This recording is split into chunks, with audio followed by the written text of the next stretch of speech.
I live. And in your name I will lift up my hands. So let us give the best praise to the Lord. Sing! We come to glorify your name. We come to give you all the praise that you are due. We come to give you honor and to magnify you. For you are worthy of all praise. We say, I'm gonna lift you up, Jesus. I'm gonna lift you up, Jesus. You are worthy of all praise. You are worthy of all praise. I'm gonna lift you up, Jesus. I'm gonna lift you up, Jesus. You are worthy of all praise. You are worthy of all praise. Woo!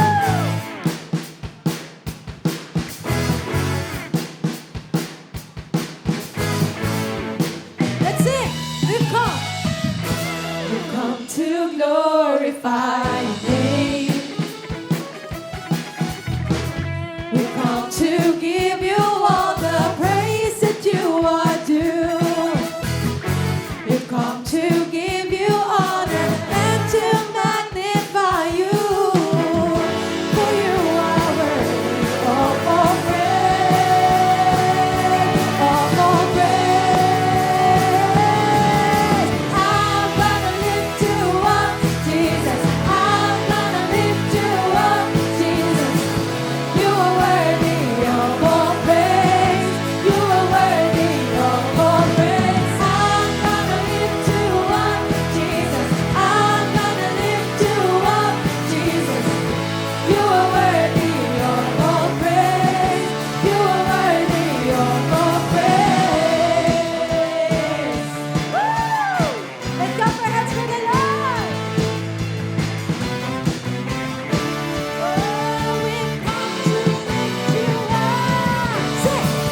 We've come to lift you up. We've come to lift you up. We've come to lift you up. Higher, higher, higher, higher. We've come to lift you up. We've come to lift you up.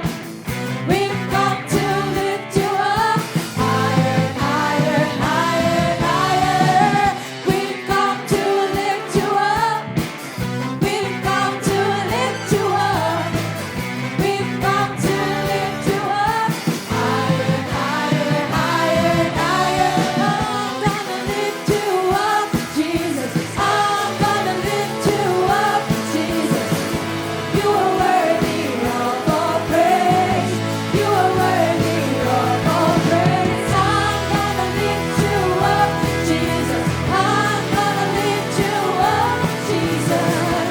You are worthy of all praise. You are worthy of all praise.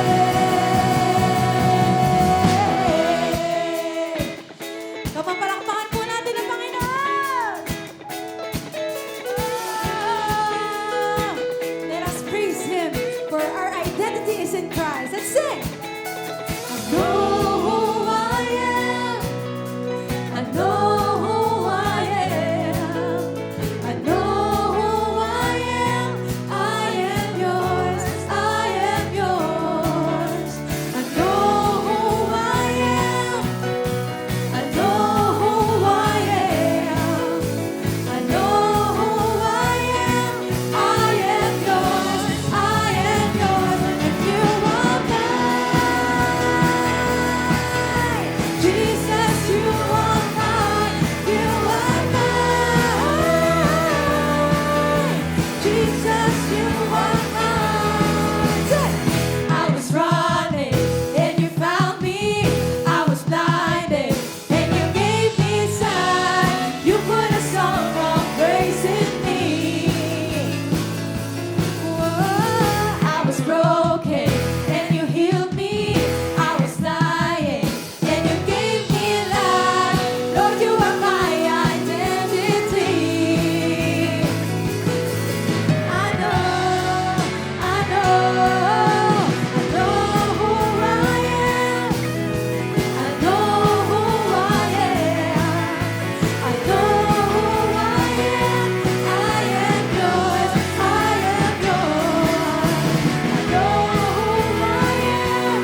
set free.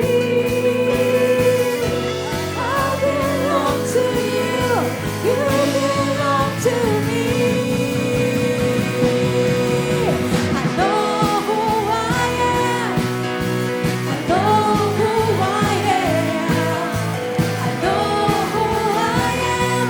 I am yours, I am yours. I know who I am, I know who I am, I know who I am. I am yours, I am yours. I know who I am, I know who I am. Say, I know who I am. Yes, we know, Lord. I know who I am. I am yours, I am yours. I know who I am. I know who I am. I know who I am. I am yours, I am yours, and you are mine. Jesus, you are mine. You are mine. Jesus, you are mine. You are mine. Jesus, you are mine. You are mine. Jesus, you are mine. Oh, I am yours. I am yours, Lord. I am yours. My identity is in you, Christ. Oh, we thank you, Lord.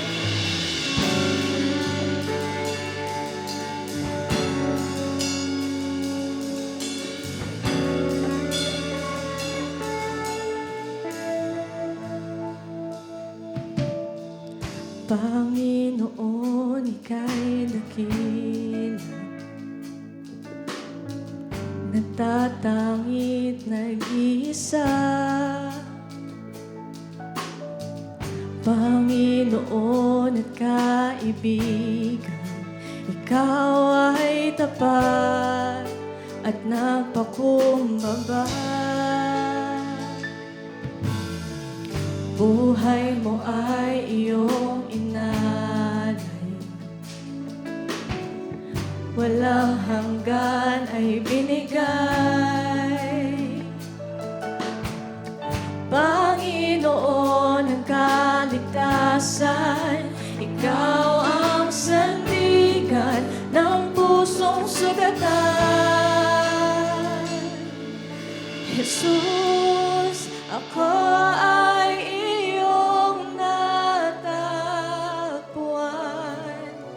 Pag-ibig mo'y di mapantayan.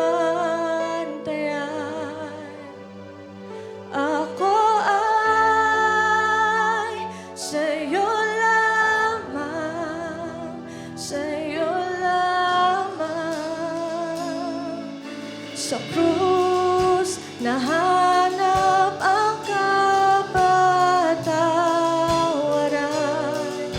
Pag-ibig mo'y di mapantayan. Ako ay sa'yo lamang, sa'yo lamang.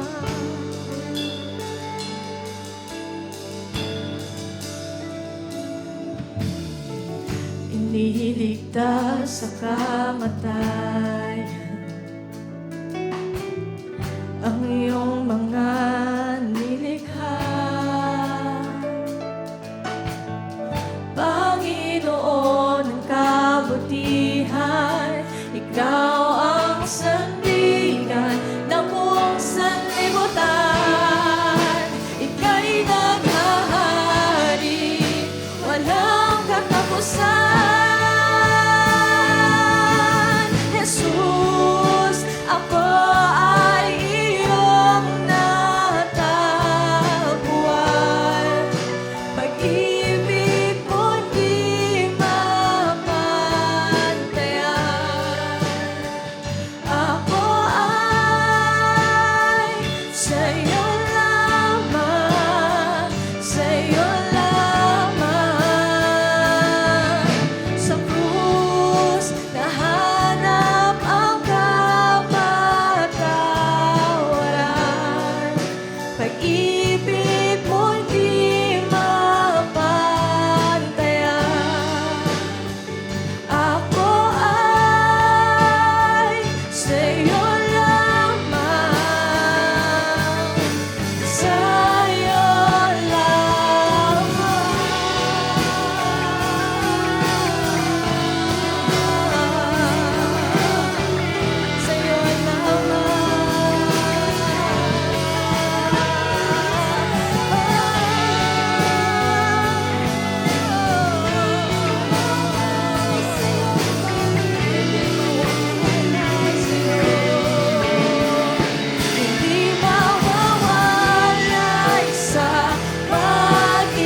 tinig mo ang aking hanap-hanap.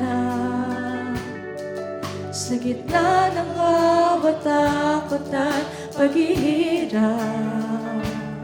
sa kabila ng aking pagkukulang, katapatan mo, O Diyos, tanging daan. Sa puso at damdamin, ika'y mananatili. Walang hanggan ang alay mo, pag-ibig. Natagpuan ang iyong pag-ibig na dakila. Doon sa krus, ako'y iyong pinalaya. Jesus, ako'y aawit na walang hanggang pagpupuri. Ang puso ko'y sa'yo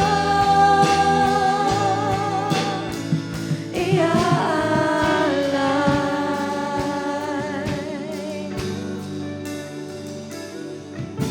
Panginoon, ikaw ang alabay. Kabutihan mo sa akin inakukulang. Panginoon, ikaw lang ang kailangan. Magpakailanman sa'yo ako'y mananahan. Sa puso at damdamin, ika'y mananatili. Walang hanggan ang alay mo, pag-ibig. Natagpuan ang iyong pag-ibig na dakila. Doon sa krus, ako'y iyong pinalaya. Jesus, ako'y aawi na walang hanggang pagpupuri. Ang puso ko'y sa'yo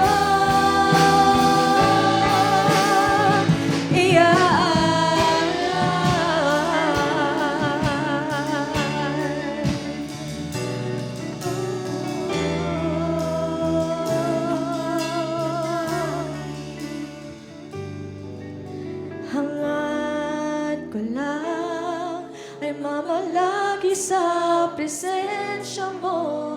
Natagpuan,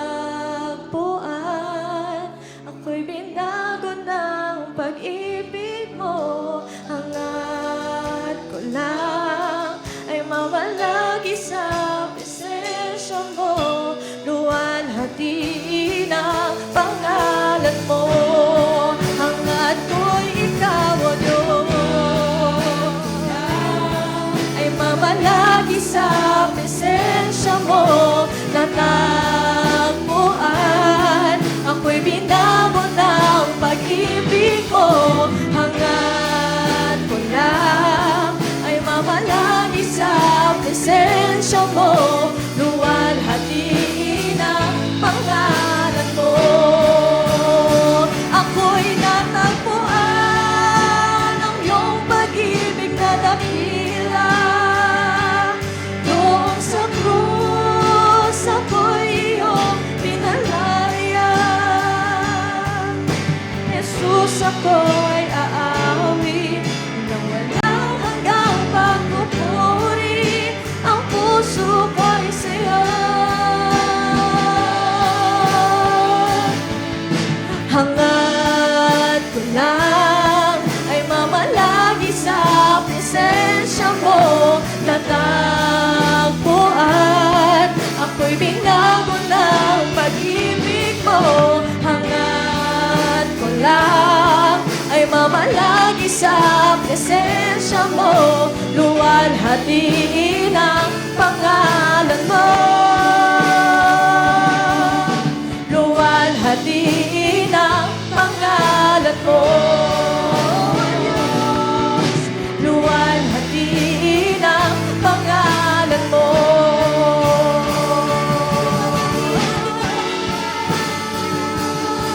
Oh Diyos, luwalhati ang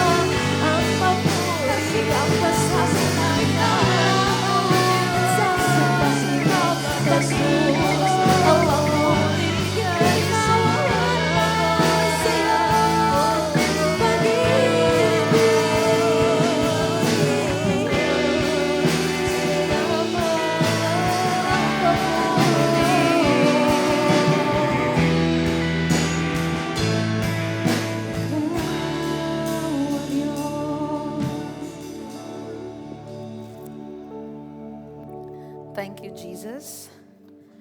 Dahil po kami ay inabot mo, natagpuan ninyo. Kahit sa estado naming makasalanan, kami ay inabot nyo, minahal at pinatawad. We are forever grateful, Lord, for what you have done in our lives and for what you are doing, Lord, in our lives, in every person in this room. Meron po kayong pagkilos, meron po kayong ginagawa. You never stop changing us. You never stop transforming us, sanctifying us, Lord. We give you praise, we give you glory. In Jesus' name. Everyone say, palapakan po natin ang Panginoon. Before we lay down all our requests to the Lord, our prayer passage is in Psalm 56. I'll be reading from ESV.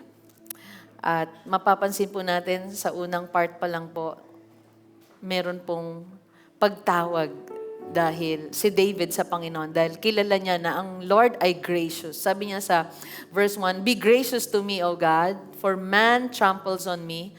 All day long an attacker oppresses me. My enemies trample on me all day long, for many attack me proudly." Nakita po natin yung mga salitang oppressive dito. Tramples, oppress, attack. Ibig sabihin po nito, totoong merong mabigat na pinagdadaanan si David dito. Meron po siyang threat, meron po siyang fear. Merong opposition, merong uncertainty, merong emotional pressure. Are you going through a difficult situation like this?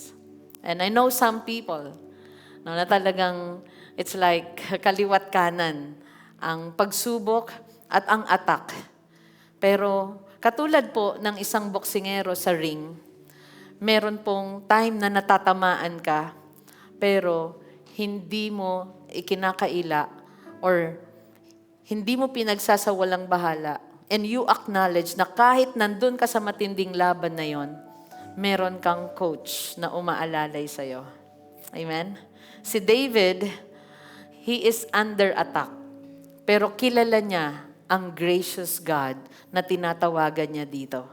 Our God is gracious. Our God is compassionate. Nauunawaan po niya ang mga sitwasyon po natin. At ang taong may pananampalataya, tinatanggap niya na naroon siya sa sitwasyong yon, pero kilala din niya ang tatawagan niya upang tumulong sa kanya. Can I hear amen? Let's continue in verse 3. Sabi niya, "When I am afraid, I put my trust in you." Look at the word when. Hindi if I am afraid. When I am afraid. Merong mga bagay na magbibigay po talaga ng takot sa atin, pero pipiliin nating magtiwala sa Panginoon. And this is a beautiful memory verse. Basahin nga po natin ulit ang Psalm 56 verse 3. Sabay-sabay, 1, 2, 3, go. "When I am afraid, I put my trust in you." See? Fear is inevitable, but trust is a choice. It's an intentional will na ilagay ang ating tiwala sa Panginoon. It is an intentional focus. We have to focus on God. Kahit nararamdaman mo yung fear, you choose to trust the Lord. Naranasan nyo na pong sumakay sa eroplano at merong turbulence? Yung mga 5 minutes turbulence parang kaya lang. Pero nakaranas po tayo ng, alam niyo parang, pag tinitignan ko yung FA, yung flight attendant, at tumitingin sa watch niya, sabi ko, ay, natatagalan na siya. Ako nga, tagal-tagal na ng turbulence na to. You know? Tapos, si pilot, hindi mo pa nakakausap. Tapos hindi mo makalabit. Na parang, "Manong, malapit na po ba tayo? Malapit na po ba tayo sa heaven? O malapit na tayo makarating sa pupuntahan natin?" Diba? Hindi mo siya makalabit ng ganon. Okay? Pero, kahit may turbulence, anong gagawin mo? Natatakot ka, pero you put your trust doon sa pilot na hindi mo nakikita. Okay? May mga ganong sitwasyon sa buhay natin, hindi natin nakikita pa yung dulo, yung hangganan ng sitwasyon natin, pero we trust our pilot. ang ating Panginoon na nakakaalam ng lahat ng bagay sa buhay natin. Amen? Palapakan natin ng Lord. Your situation might be turbulent right now. Parang everything is shaking. Everything is going up. Okay? Or everything is going down. When I am afraid, sabi ni David, I put my trust in you. We acknowledge there is fear, but we never forget who to trust sa mga panahon na merong fear tayo. Kasi sabi niya, when? Hindi if I will have fear. No. May mga times talaga. When I am afraid, I put my trust in you. In God, whose word I praise, in God I trust, I shall not be afraid. What can man flesh do to me? Now, here's the thing sa verse 4. Ang nakakawala po ng takot sa Panginoon, sa mga sitwasyon, ito po, yung salita ng Panginoon. In God, whose word I praise. Hindi daw siya matatakot, hindi siya magtitiwala dahil pupurihin niya ang Panginoon dahil sa kanyang mga pangako. In God, whose word, look at that, whose word I praise. Dahil may pangako ang Panginoon, let us put our trust in Him when we are afraid. At dahil may pangako siya, patuloy tayong magpuri kahit na natatakot tayo. Have you experienced that? Natatakot ka, pero wala kang ibang ginawa kundi magpuri sa Panginoon. Amen. Ginawa yun ni David. Kasi alam niya ang pangako ng Panginoon. Yes, merong fear, pero he chose to trust and he chose to praise God dahil alam niya ang pangako ng Lord. In God, whose word I praise. Kaya mahalaga po na alam natin ang pangako ng Panginoon. And in verse 5, sabi niya, all day long, they endure my cause, all their thoughts are against me for evil. They stir up strife, they lurk, they watch my steps as they have waited for my life. Isipin niyo po, naranasan ito ni David na talagang ang mga nakapaligid sa kanya, binabantayan siya at ang bawat kilos niya, naghihintay po sila ng pagkakataon para patayin siya. They have waited for my life. For their crime will they escape. In wrath, cast down the peoples, O God. Pero ang ginawa ni David, he prayed. Why? Because God is not distant. He is attentive to our prayers. God is not distant. Hindi po malayo ang Panginoon sa atin. Naririnig niya ang ating mga dasal, ang ating buntong hininga. In verse 8, you have kept count of my tossings, put my tears in your bottle. Are they not in your book? Nalalaman daw ni Lord ang kalungkutan natin. Napapansin niya ang ating pag-iyak. At sabi po dito, you have kept count of my tossings. Napapansin mo yung mga kalungkutan ko. Put my tears in your bottle. God collects our tears. God collects our sorrows. God collects and hears our prayers because He is attentive to our cry. Sino po rito yung mga magulang na itago nyo pa yung drawing ng anak ninyo na hindi naman siya kasing ganda ng drawing ni Van Gogh, Leonardo, Michelangelo, sino pa, Donatello. Sa mga 90s, that's Teenage Mutant Ninja Turtles. Okay? Pero tinago mo. Sinong pong ganon? May tinago ka? Yeah. Ang simple lang ng drawing niya, pero tinago natin. Why? Because we love our children. We are attentive to their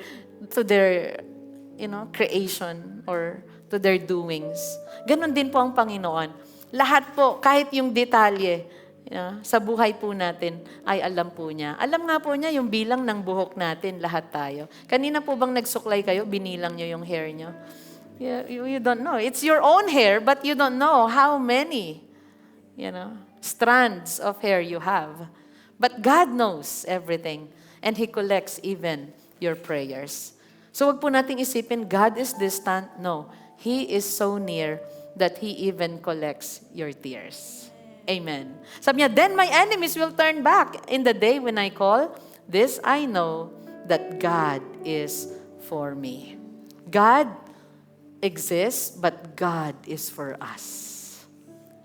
God is not against us. God is for us. So, sa verse 10, tingnan po natin ang next na ginawa ni David. This is beautiful.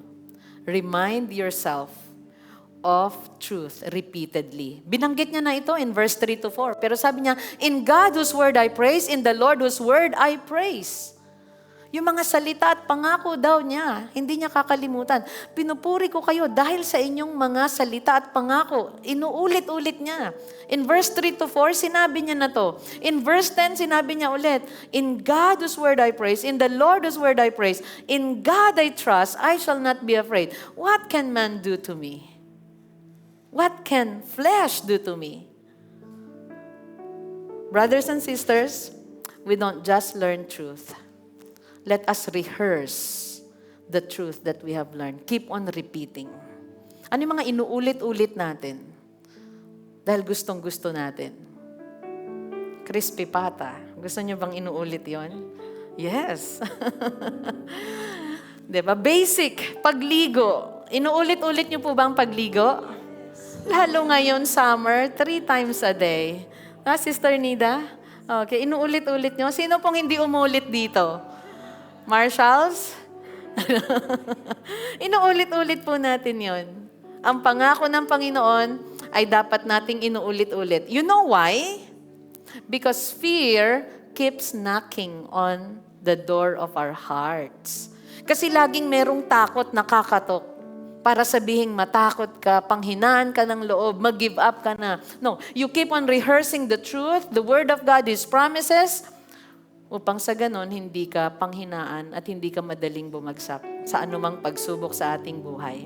Kaya sabi ni David, in God whose word I praise, in the Lord whose word I praise. Keep rehearsing the word of God in your life. And that's why we don't stop studying, we don't stop listening, we don't stop reading and meditating the word of God. Palapakan natin ang Panginoon. And last verses, 12 and 13, sabi ni David, I must perform my vows to you, O God. I will render thank offerings to you, for you have delivered my soul from death, yes, my feet from falling, that I may walk before God in the light of life. Alam niyo po, ang mga niligtas ng Panginoon, na may pananampalataya sa Kanya, they live with purpose. Kaya sabi dito ni David, no? For you have delivered my soul from death, yes, my feet from falling, that I may walk before God in the light of life. So mamuhay po tayo ayon sa purpose na binigay sa atin ng Panginoon, sa kalooban niya, kahit may mga takot na nakaamba sa paligid natin, kahit na anuman po ang tumaas at bumaba sa mundong ito, anuman po ang maglaho at umusbong. Nitong mga nakaraan, meron daw mountain na parang I think part of Alaska, na ito po ay nag-melt na, may mga pagbabago sa nature, may pagbabago sa mga expenses po natin. Dati, sabi mo, 5,000 kasya na, no? Sa isang linggo, sa isang buwan. Ngayon, more than that. Maybe 4 na beses, 4 times niyan, or 5 times niyan ang kailangan natin. But our God is faithful. Amen? So again, keep rehearsing the Word of God para ang takot kapag kumatok, hindi makakapasok at patuloy tayong mamuhay sa kalooban ng Panginoon. Amen? Ngayong umaga, lift your hands, lay down all your fears to God. Ano pong takot ang kumakatok sa puso mo? Anong pangangailangan? Ano pong mga bagay na laging nananatili sa isip mo? Idulog mo ito sa Panginoon. Father, thank you for your promises. You will never abandon your children, your people. You're our God who provides. You are our provider. You are our great doctor, our healer sa mga may karamdaman po at pangangailangan. Open the windows of heaven and pour out so much blessing to them. Lord, to those who put their trust in you, to those who hope in you, sa mga naghihintay sa inyo, hindi po sila mapagod, hindi sila panghinaan ng loob. Lord, anuman po yung mga agam-agam nila, yung mga doubts nila sa future, God, you know everything. You are omnipotent, you are omniscient, you are almighty. And that's why we put our complete trust in you. At tulad ni David, when I am afraid, when we are afraid, Lord, we choose to put our trust in you. Our God, na merong pangako sa mga nagtitiwala sa inyo, hindi mapapahiya, Panginoon. So I commit to you, my brothers and sisters, supply their needs, surprise them, reward them for their faithfulness, reward them Lord, sa lahat, Panginoon, ng kanilang pagtitiwala sa inyo. Salamat, salamat, dahil may Diyos kami na matatawagan. Binigyan mo kami ng access, Panginoong Jesus. And thank you. Thank you. Thank you for your presence and your power in our lives. In Jesus' name we pray. Everyone say, palapakan po natin ang Panginoon. Give Him praise. You may all be seated. And here's Brother Dico for our tithes and offering. Thank you po, Pastora.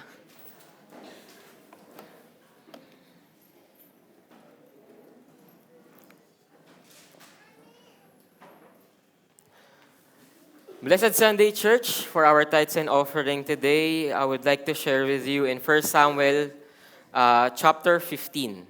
Basahin ko po ito at sundan niyo po ako. This is in 1 Samuel chapter 15 in NLT. One day Samuel said to Saul, "It was the Lord who told me to anoint you as king of his people Israel. Now listen to this message from the Lord.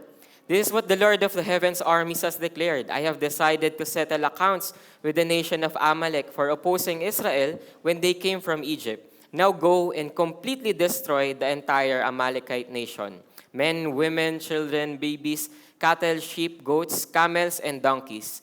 Let's jump to verse 7. Then Saul slaughtered the Amalekites from Havilah all the way to Shur, east of Egypt. He captured Agag, the Amalekite king, but completely destroyed everyone else. Saul and his men spared Agag's life and kept the best of the sheep and goats, the cattle, the fat calves, and the lambs, everything, in fact, that appealed to them. They destroyed only what was worthless or of poor quality.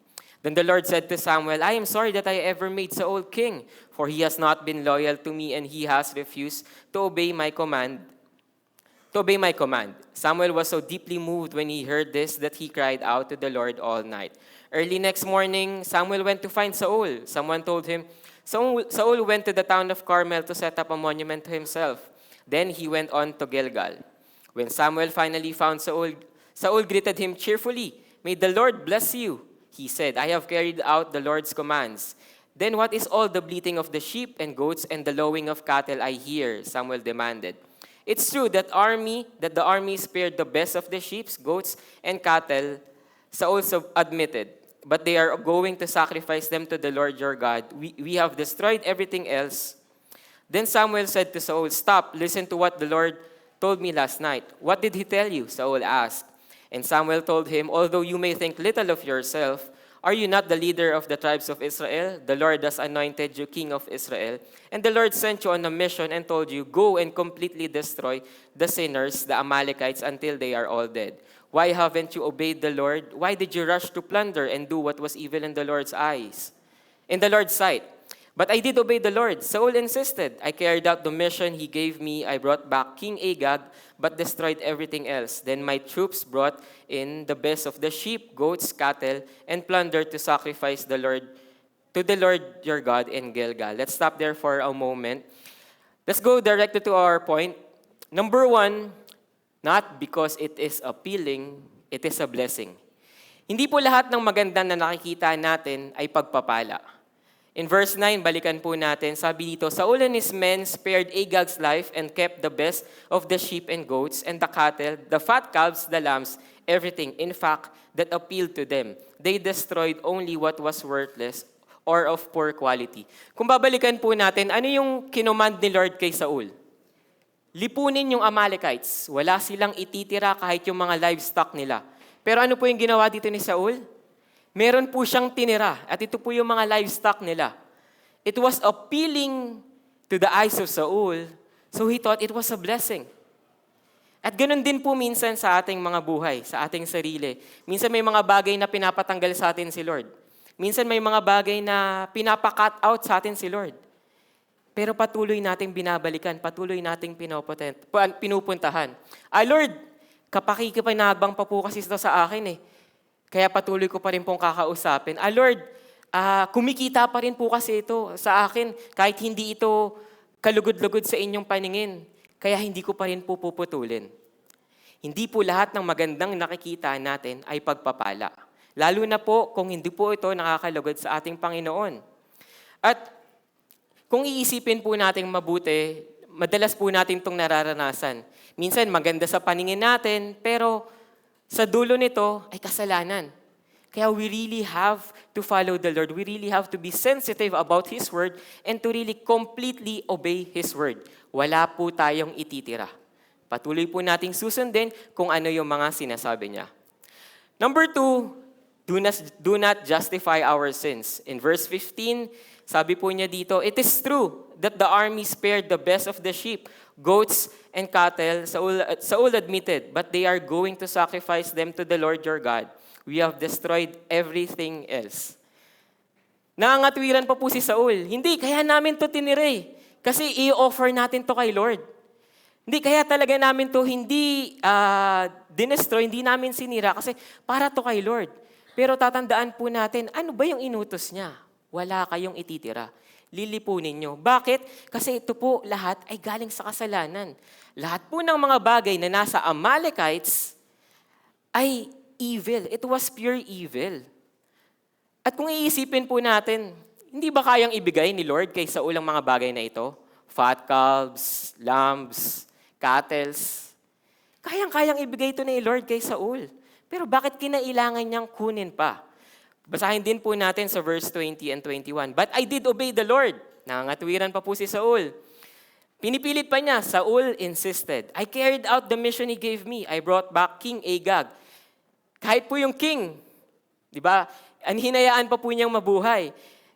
"But I destroyed everyone else. Then my troops brought in the best sheep, goats, cattle, and plunder to sacrifice to the Lord your God in Gilgal." Makikita po natin, malaki ba ang pangangailangan ni Saul? Hindi po. Pero makita po natin, naging greedy ba siya? Maaari po. Kasi sinabi na ni Lord wala kang ititira. Lahat lilipunin mo. Ganon din po sa buhay natin. Baka meron tayong mga illegal connections na hindi natin pinuputol. Lord, kumikita pa po ako dito Baka meron tayong mga under the table na pinangahawakan pa rin natin. Lord, alam kong mali, pero napapakain ko po kasi ng masasarap yung pamilya ko. The end does not justify the means. Huwag po natin gagawin na, Lord, kapag tumagustong taya ako, Lord, sa iyong kalahati. Kapag tumama po tong tinalpa ko sa manok na to, Lord, may share po ako sa inyo. Hindi po yun. Mali po yun. Kung alam nating mali ang pinanggalingan, wag po nating gagawin na sa huli is itatama po natin. Kasi sa simula pa lang po is mali na. Sa simula pa lang po is makasalanan na. Let us continue to evaluate our lives. Balik po tayo sa verse 19. Sabi po dito, "Why haven't you obeyed the Lord? Why did you rush for the plunder and do what was evil in the Lord's sight?" Dito makikita po natin na talaga bang sumunod si Saul? Talaga bang nilipon niya? O nakita niya na ang daming magagandang ari-arian at livestock? Kukunin ko ito. The Lord knows your heart. The Lord knows your intentions. Wala tayong maitatago kay Lord. Kung si Saul nga through Samuel, nalaman na, gusto ko tong makuha, gusto ko tong maplunder, gusto ko tong masamsam. Kahit i-disobey ko si Lord, kahit magkakasala ako. The Lord knows our heart and the Lord knows our intention. Saul surely knows what God has commanded, but he chose to disobey. This morning, we have an option to choose what is right in the Lord's sight, or to choose to disobey His commands. And these are a few questions to ponder upon. Is Saul really afraid of the people? Or he is just trying to please them than to please God? Is Saul really going to offer it to the Lord? Or to keep it to himself because he became greedy? And sa ating personal naman po, is this really the work for me? Even if there's a lot of immoral activities? Is this a business deal that I really want? Even if corruptions are involved? And lastly, am I really obeying the Lord?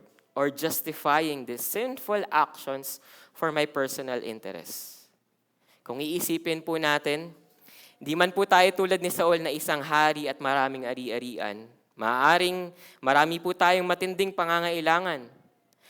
Mga alalahanin na hindi nawawala sa ating isipan. Pero kahit ganun pa man po, kahit kailan, huwag na huwag po nating pipiliin ang kasalanan. Sa halip, lagi po nating pipiliing lumapit sa ating Panginoon. Maniwala at magtiwala na ang pagpapala at pag-aalaga ay nasa Kanya, nasa ating Panginoon. So I hope this morning we are all encouraged to give. I would like to invite each and every one of us to stand up and let us pray. Though before we pray, meron po tayong 4 na envelopes for our tithes and offering. Red po is for our tithes. This is for the 10% of what we have received. Blue naman po is for the improvements and maintenance of our church. If you are following, please do follow our Facebook page, Solid Ground Christian Church. Ito po, patuloy pa rin po natin ginagawa yung water baptism garden natin dito po sa right side ko at sa left side nyo. Napakaganda po ng improvement, napakabilis po, and we're really excited to really do what is the mission for the Lord. And white naman po is for our missions. Sa darating pong May 23, meron po tayong Kids Reach Out sa Barangay San Agustin at sa Nagkaisang Nayon. We will continue to proclaim the word of the Lord. We will continue to proclaim God's word para hindi lang po natin nararanasan, kundi nararanasan din po ng iba pang mga tao. And for the brown naman po, ito po ay ating balik pondo para sa ating sanctuaryo. Let us pray. Lord, maraming salamat po, O Lord, sa umagang ito at muli kami nagkasama-sama at nagkaroon, O Lord, ng pagkakataon, O Lord, na magbalik loob, O Lord, sa inyo at sa mga binigay niyo po sa amin. Lumalapit po kami, O Lord, na may pagpapakumbaba, O Lord, at humihingi ng tawad, O Lord, kung meron pa po, O Lord, na mga corruption, O Lord, at mga illegal connection, Lord, na ayaw naming bitawan, O Lord, dahil sa kung anumang kadahilanan, O Lord, na natatakot kami, nag-aalala po kami, O Lord, pero naway, patuloy niyo po kaming turuan, itama, O Lord, at tulungan, O God, na putulin ito, O Lord, at magtiwala lang po, O Lord, sa inyo at sa inyong mga salita at sa inyong mga pangako. Maraming salamat po, O Lord, dahil sa inyo lamang po nagmumula, Lord, lahat ng pagpapala, lahat ng pag-aalaga, at Lord, lahat po, O Lord, ng mga alalahanin namin na magkaroon ka po kami, O Lord, ng kapayapaan, O Lord, sa aming mga isipan. Maraming salamat po, O Lord, sa umagang ito. Ito po ang aming samot dalangin sa pangalan ng banal na anak niyong si Jesucristo. Amen and amen. We may all give to the Lord.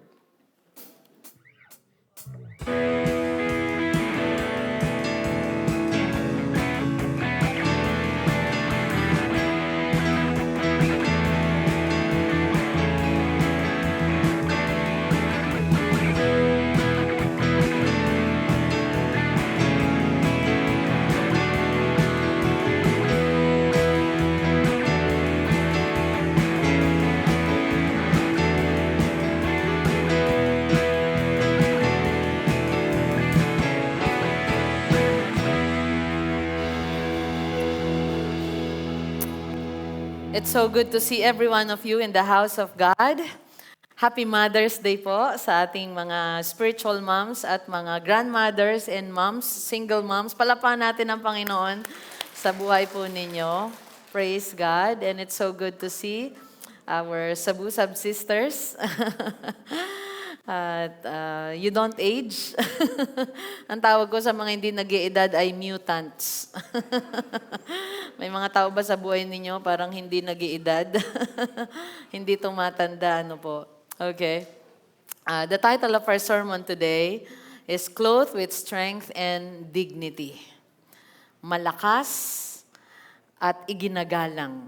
Yan, malakas at ginagalang ng mga kababaihan. But before that, I'd like to remind everyone, by the way, meron tayong kids outreach, nabanggit kanina ni Dico, na meron tayo sa TS Cruz, San Agustin at Nagkaisang Nayon, mga barangay po ito. That's May 23, 8 a.m. And also, we have our Kids Fest. Yan po ay sa TS Cruz. Yung Kids Fest naman po, dito sa ating sanctuary yon ay May 27, 8 a.m. So, pareho pong 8 a.m. yon. And then May 24, meron tayong all life group leaders and facilitators fellowship, lunch fellowship. Dito po yan din sa ating sanctuary. And I'd like to give you some good reports. Just this week, we're able to purchase a TV monitor for our kids' church.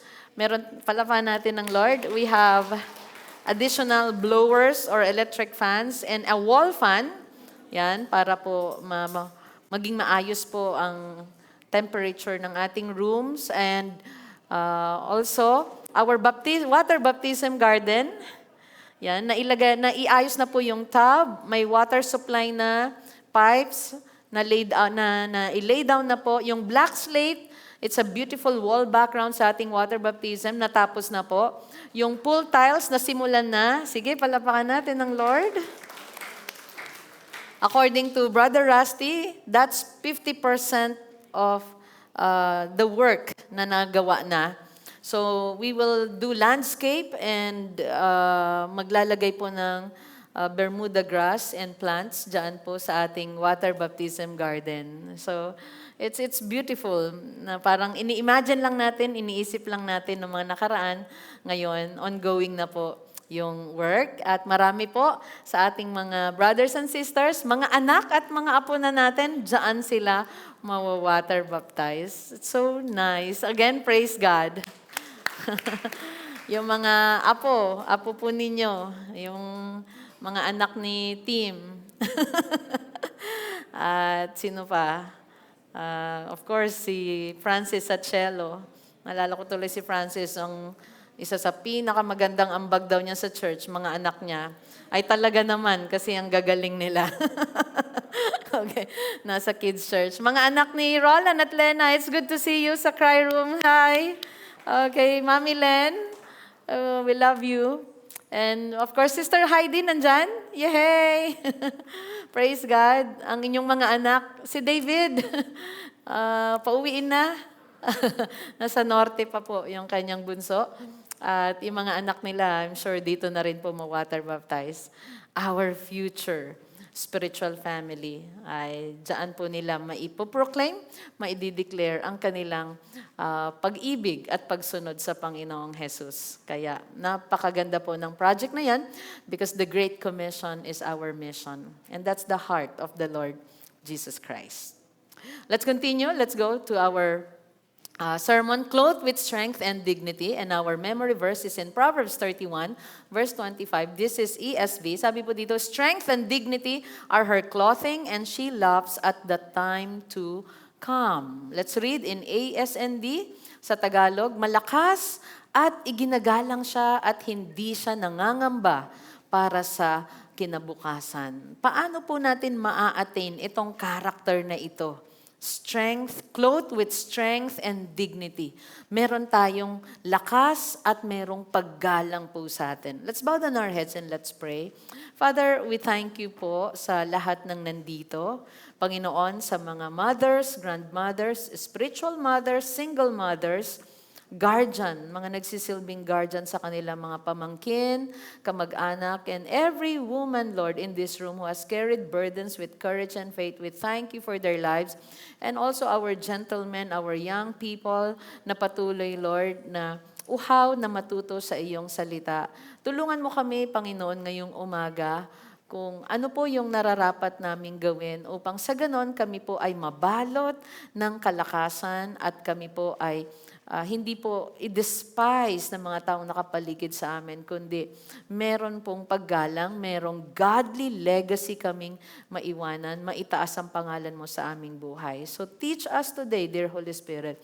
In Jesus' name we pray. Everyone say, Amen. Napakaganda pong mga character o salita ito. Clothed with strength and dignity. And I'd like to give you 4 lessons under this passage, this memory verse. At sa mga palagi po, nakasunod tayo sa ating teaching, sanay po tayo sa talagang passage and then we study it, we expound it, we look at the historical background, we get the main points and the application. This time, it is a topical and may mga times it's hard for me to prepare a topical because ang ganda po ng may passage ka and everything is there. But this time allow me with the help of the Lord and the Holy Spirit to give you this words of encouragement. Hindi lamang po applicable ito sa mga women, sa mga moms, but this is for everyone also, even to our young people and our lolos and dads. Number 1, I'd like to share with you, strength comes from God, not circumstances. Okay? Madalas po nating masabi na It's because of the circumstances in my life that I got this strength. Yeah, may point po yon, but ipapakita po ng salita ng Panginoon na our strength, yung lakas na meron tayo, yung lakas na nakabalot po sa atin, upang kaya nating harapin ang lahat ng pagsubok sa ating buhay at mga responsibilidad tulad po ng pagbibuild ng family. You know, building a family, it's not easy. Tama po ba? If you build a family, you have to provide. You have to provide for their physical needs, emotional needs, spiritual needs. Provide for them when they go through difficult situation. And that's why we need strength. Ang mga moms, ano yung mga burdens na kanilang binabalikat araw-araw? Of course, kasama ang katuwang nilang, ang asawa, caring for children, managing finances. Mahirap po mag-manage ng wala. Yun ang pinakamahirap. Mahirap mag-manage ng wala. Yung wala kang ima-manage. Okay? Pero maliit o malaki, kailangan nating i-manage. Kaya kailangan may pagsisikap. Kaya yung iba po sa inyo, hindi lamang po si husband ang naghahanap buhay, pati ang asawa. Okay? Because we care for our children and we have breadwinners. Diba? Our young professionals, you care for the needs of your family. So you manage your finances. You think about the needs of your loved ones. And sometimes kasama po yung mga relatives natin. Iniisip pa rin natin kahit ang mga pamangkin, ang ating mga kamag-anak na sana'y makapagtapos po sila. At sa mga nagtatrabaho, you try to balance work and home responsibilities. And there are times you struggle from within also. Andyan pa yung mga hormonal imbalance, andyan pa yung hindi mo maintindihan yung sarili mo or temperature ng katawan mo. There are times you go through that. But thank God, meron tayong lakas na galing sa Panginoon. Isaiah 40:31 says, "But they who wait for the Lord shall renew their strength." Lagi po tayong may panibagong lakas kapag sa Panginoon po tayo nagtitiwala. Pag sinabing they who wait, you hope in the Lord dahil nagtitiwala ka sa Panginoon. Sa Kanya ka naghihintay, sa Kanya ka nag-aabang lagi ng tulong at lakas dahil nagtitiwala ka sa Kanya. At lahat daw na nagtitiwala sa Panginoon ay laging magkakaroon ng panibagong lakas. Diba? Yun nga lang po, napagod po ba kayo kahapon? O buong linggo? Or pagod na kayo sa buhay? pang isang taon na yung pagod? Pero natulog ka, paggising mo, nakita mo yung mukha mo sa salamin, parang fluffy. Di ba? Parang yung eye bags mo, mugto. Pero yun ay sign na na-refresh ka, na nakatulog ka, nagkaroon ka ng panibagong lakas. Yung kahapon na hindi mo mabuhat, nabubuhat mo na ulit ngayong umaga. Kasi may panibagong lakas. Ganun po sa Panginoon. Pag sa Kanya tayo nagtitiwala at umaasa, yung hindi natin kayang buhatin noon na pagsubok, nakakaya po natin. Continue to hope in the Lord. Continue to wait upon Him. Sa Kanya tayo magtiwala. Ang sabi, they shall mount up with wings like eagles. They shall run and not be weary. They shall walk and not faint. Lilipad daw na gaya ng agila. Alam naman po natin, ang agila, hindi po siya lumilipad ng mababa. Nakakita na po ba kayo ng agila, ang lipad, ang baba lang? No. The stronger the storm, the higher the wind, the higher they fly. Ganon daw po ang agila. Ano pa? They shall run and not be weary. Tumakbo man daw. Ang taong nagtitiwala sa Panginoon, hindi siya mapapagod. Lumakad man daw siya, hindi siya manghihina. They shall walk and not faint. Why? Dudugtungan lagi ng Panginoon ang ating lakas. And thank God, our strength comes from God. Give Him praise. A beautiful example, let's look at Hannah. Hannah's strength through prayer. Si Hannah, nakaranas po ng matindi ring pagsubok. Pero saan niya hinanap ang lakas? Sa Panginoon. At basahin po natin ang story niya dito sa 1 Samuel chapter 1 verses 4 to 18 and 1 Samuel 2:21. Baka sabi niyo, ay, ang iksi ng ating passage, Proverbs 31:25, mabilis lang ito. Hindi po. Lahat ng points, mayroon tayong narrative.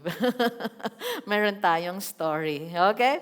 So let's go to Hannah's strength from prayer, 1 Samuel chapter 1. Let's read beginning with 4. On the day when Elkanah sacrificed, he would give portions to Peninnah, his wife, and to all her sons and daughters. But to Hannah, he gave a double portion because he loved her, though the Lord had closed her womb.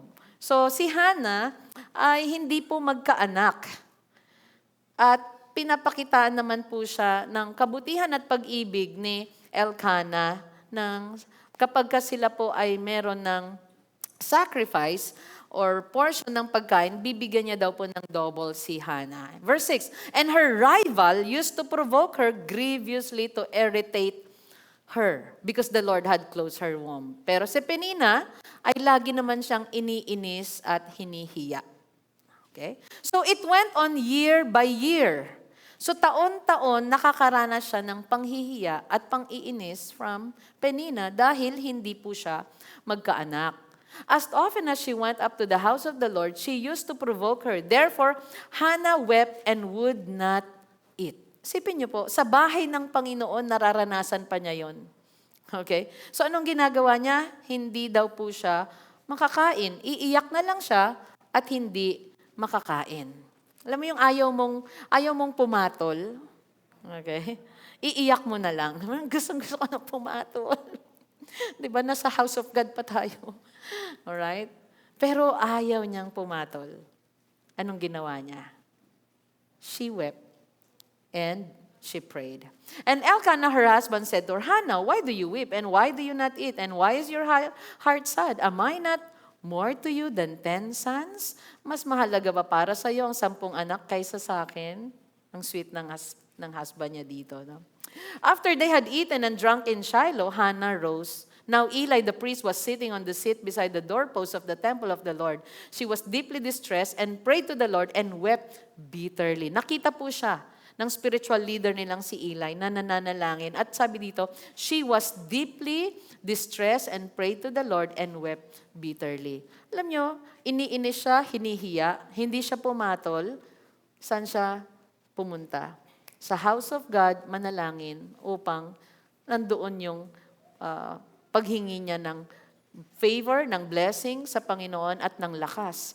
Verse 11, and she vowed a vow and said, O Lord, ito yung prayer niya, O Lord of hosts, if you will indeed look on the affliction of your servant and remember me, and not forget your servant, but will give to your servant a son. Anong hiniling niya? Son. Then I will give him to the Lord all the days of his life, and no razor shall touch his head. As she continued praying before the Lord, Eli observed her mouth. Hannah was speaking in her heart. Only her lips moved, and her voice was not heard. Therefore, Eli took her to be a drunken woman. So akala ng spiritual leader niyang si Eli ay lasing si Hannah. And Eli said to her, How long will you go on being drunk? Put your wine away from you. Okay? So ang babae po na nagtitiwala sa Lord ay hindi naghihiram ng lakas sa inumin. Okay? Ang strength natin hindi galing sa substance. Meron tayong dignity. Okay? Ginagalang ka hindi dahil sa mayroon kang alcohol abuse or chemical abuse. Kasi dito, kahit ang spiritual leader, sinasabi niyang, tigilan mo na nga yung pag-iinom mo, Hannah. Okay, put away. Sabi niyang ganon. So, but Hannah answered, No, my Lord, I am a woman troubled in spirit. Mukha lang lasing minsan kapag you are in troubled situation. Sabi niya, No, I have drunk neither wine nor a strong drink. Hindi po ako nakainom ng kahit anong klase ng inumin. But I have been pouring out my soul before the Lord. Do not regard your servant as a worthless woman, for all along I have been speaking out of my great anxiety and vexation. Matindi po Labis-labis na po yung kalungkutan ko. Sabi niya ganon.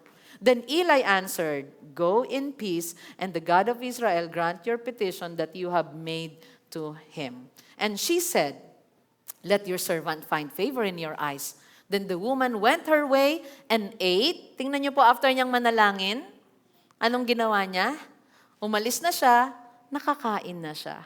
Nung umpisa, hindi siya makakain. Nung nararanasan niya yung pang-iinis, panghihiya, sipin niyo po yun. Pero lumapit siya sa Panginoon. Pagtapos niya lumapit sa Lord at i-pour out yung heart niya, nakakain na siya and her face was no longer sad. Kaya pag hindi po tayo makakain, lumapit tayo sa Lord. May mga tao po na sa pagsubok nila, yung iba kain ng kain. Huwag tayong tumingin sa katabi ninyo. Okay? Meron naman yung iba, hindi sila talaga makakain. At kailangan nyo pong kumain. Lumapit tayo sa Lord. Minsan, di ba? Lord, sa tindi ng pagsubok ko, hindi na ako nakakakain. At wala pa akong makain. Okay? And so you ask the Lord. And sabi niya, and her face was no longer sad. After niya manalangin, meron siyang lakas, meron siyang joy, meron siyang hope na natanggap, meron siyang strength. And she was no longer sad. Are you sad? Are you mad? Enter your room. Ask the Lord. Talk to the Lord through prayer. Manalangin po tayo. Tulad ni Hannah. At alam niyo po anong ginawa ng Lord kay Hannah? Sinagot niya ang panalangin niya. And let's jump to 1 Samuel 2:21. Binigyan siya ng Samuel. At ito sa verse 21, "Indeed, the Lord visited Hannah and she conceived and bore 3 sons pa. And 2 daughters pa ang dinagdag ng Lord. And the boy Samuel grew in the presence of the Lord." Ilan lahat ang naging anak ni Hannah? Ha? Galing talaga sa sa addition. It's 6, okay? 3 sons, 2 daughters, and there is Samuel na panganay. Okay? Sabi niya, and the boy Samuel grew in the presence of the Lord. Find strength in the Lord. Nakikita po ng Lord ang sacrifices ninyo. God answered her cry and gave her Samuel. Marami po dito, mga moms, women, maaring you look calm on the outside. But on the inside, you are fighting exhaustion, you are fighting anxiety, you are fighting fear, no? At parang cellphone na drained na tayo, pero wag po tayong ma-disconnect sa Panginoon. Merong linya na ang tawag ay prayer. And we get strength from on high. Can I hear amen? So, brothers and sisters, and especially moms, you need strength from the Lord every day. Connect with God. And sa lahat po ng mga nakapaligid sa mga moms, may mga pagkakataon po, sila yung laging nag-i-encourage sa atin. Kailangan din po nila ng encouragement. Kailangan po nila ng lakas. At refresh them. Refresh their spirit. Refresh their soul. Amen po. Sa mga may 4 na anak, 3 anak, minsan may mga exhaustion po yan. Okay?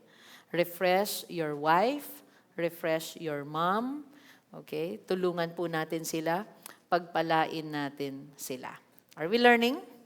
Amen. Number 2, dignity is found in godly character.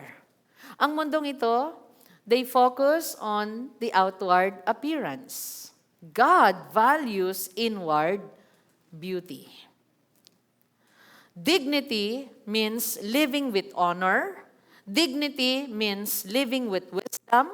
Meron kang integrity at meron kang grace under pressure. Okay? Doon po nakikita yung pagiging iginagalang na kababaihan or iginagalang na Kristiyano dahil namumuhay ka with wisdom, namumuhay ka with integrity. Let's go to 1 Peter chapter 3, verse 3 to 4. Do not let your adorning be external. Yung pagiging maganda daw ay wag lang panlabas. Okay? Maganda rin na maayos tayo, malinis tayo, mabango tayo. Hindi naman po, ibig sabihin nito, wag na tayong mag-ayos. Okay? Kaya nga po, nakakatuwa yung mga moms, yung mga women natin na nag-aaral pa on how to care for their bodies. Ano pa? Hygiene, of course, napakahalaga po niyan. Okay? Pero ang paalala dito, hindi lamang doon, maging maganda sa panlabas. Sabi niya, the braiding of hair and the putting on of gold, jewelry, or the clothing you wear. Hindi lang doon tayo magbigay ng pansin. Hindi lang, yun ang pagtuunan natin na meron tayong braided hair, mamahaling alahas, pagsuot ng mamahaling damit. Sabi, but verse 4, but let your adorning, ibig sabihin, maging maganda daw tayo. But let your adorning be the hidden person of the heart with the imperishable beauty of a gentle and quiet spirit which in God's sight is very precious. Sa halip daw, ano yung mas pagandahin natin? Ang ating kalooban, ang ating pag-uugali ay hindi po nakakasama, nakakasira sa iba.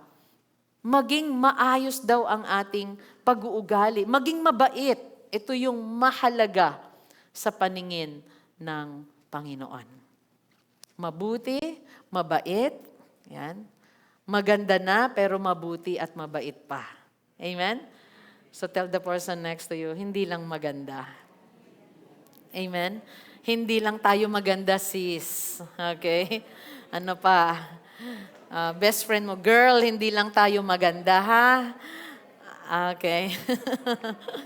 Maganda na, mabait pa. Maganda na, mabuti pa. Okay?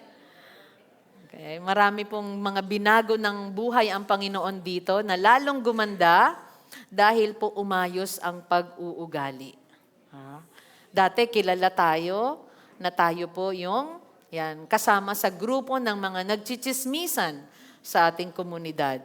Diba? Ngayon, nasa grupo ka na nasaan na siya? Diba?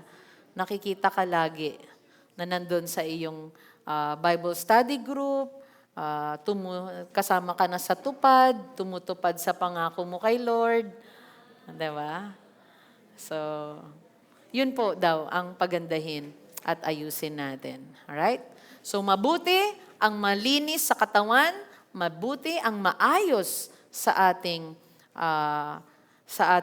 pagpapaganda ng panlabas, subalit mas pagtuunan daw natin itong bagay na ito. Dahil ang mundo, nakafocus lang siya sa outward appearance. But the Lord values inward appearance. And let's take a look at the example of Ruth. Si Ruth, meron po siyang loyal character. Yun po yung, dun po siya kilala. Yun yung angat na angat.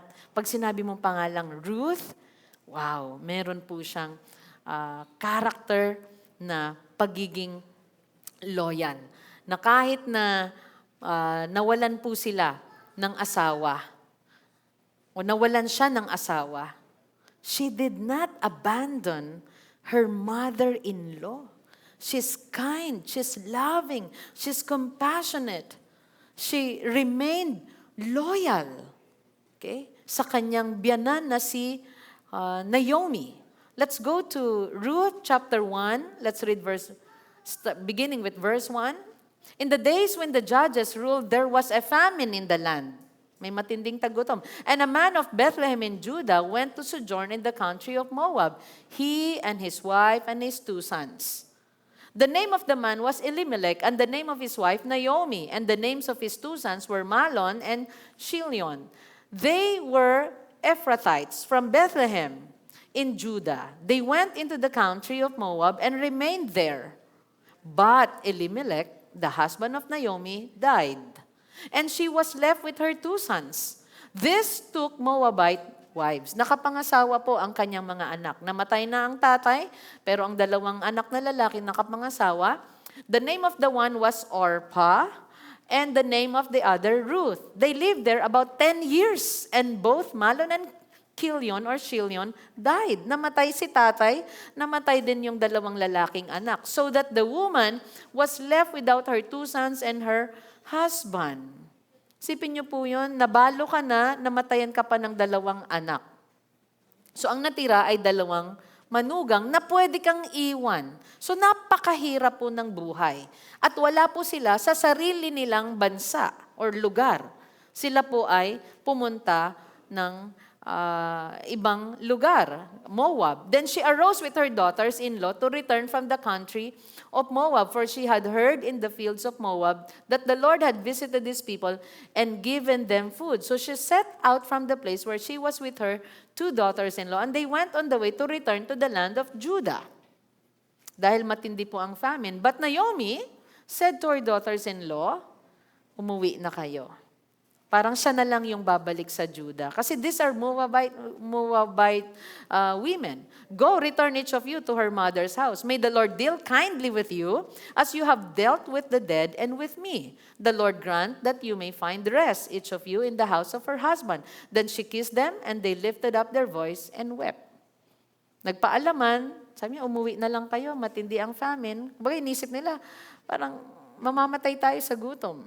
At wala na rin siyang ma-i-provide as mother-in-law. Kumbaga, wala na yung mga lalaki or mga padre de pamilya nila na pwede maghanap buhay, mga laga, at magprotekta sa kanila.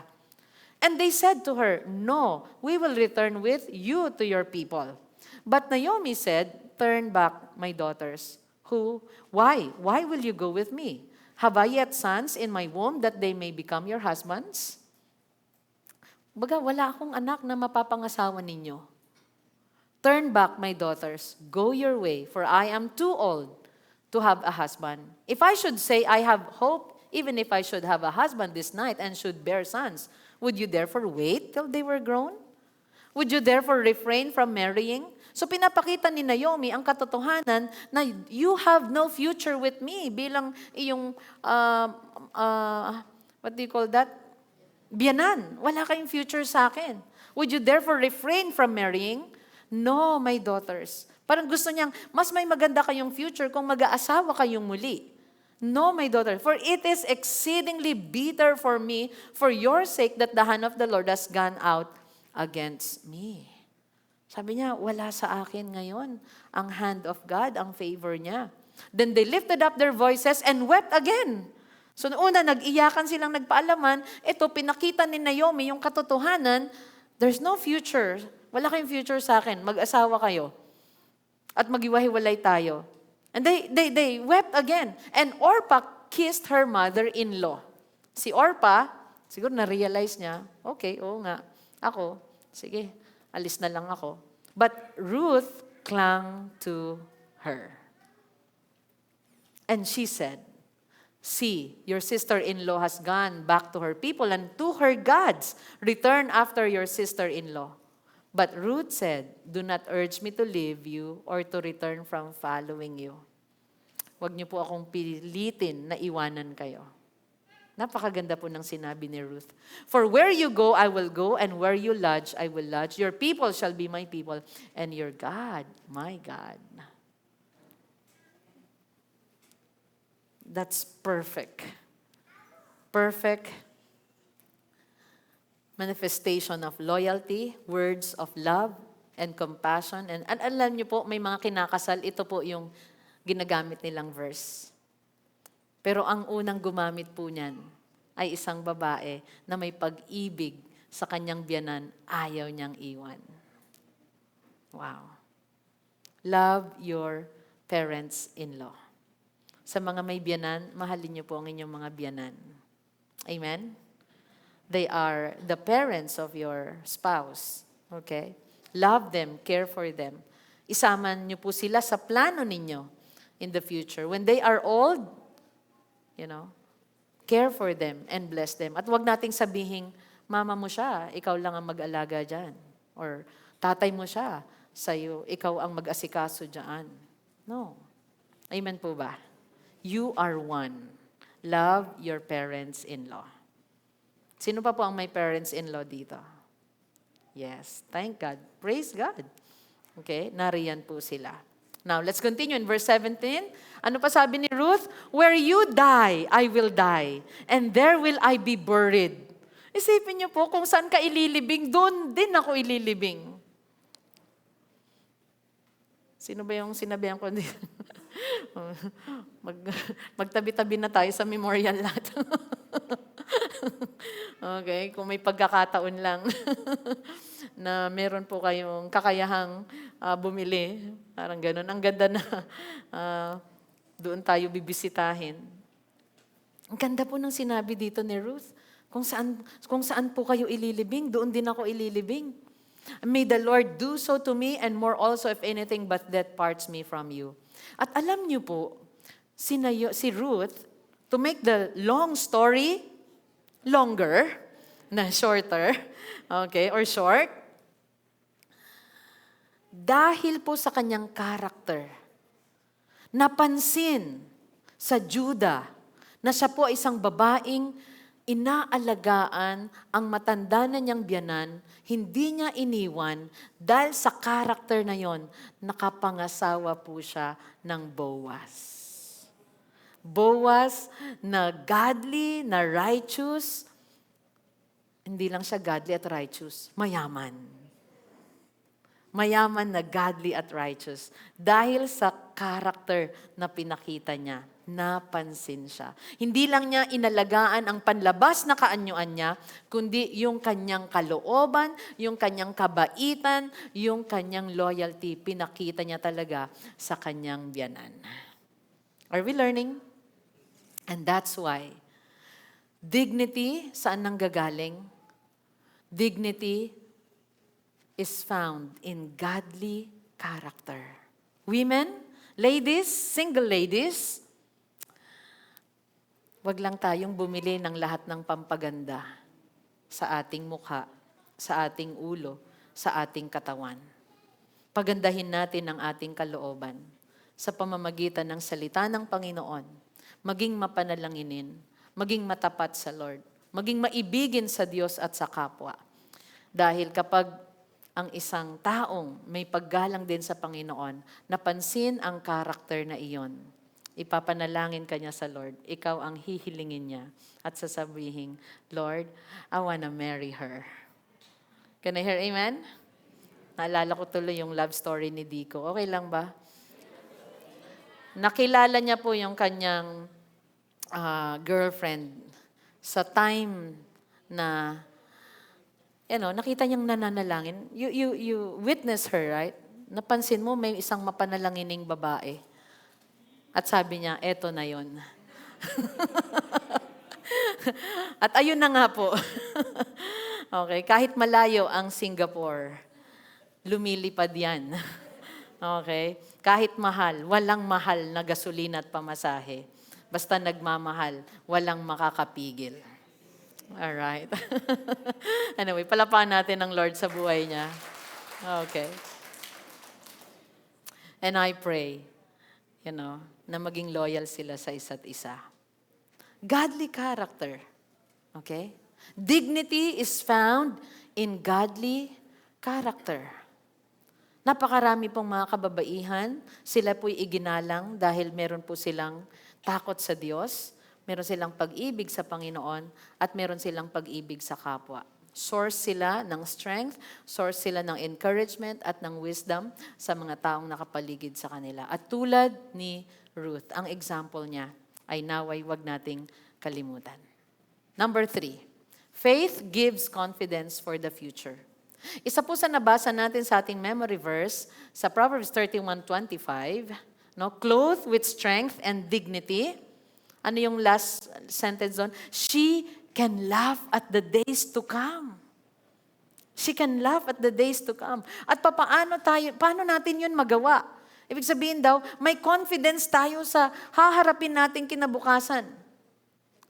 Faith gives confidence for the future. She laughs at the time to come. So, yung Proverbs 31 woman, hinahangaan po siya.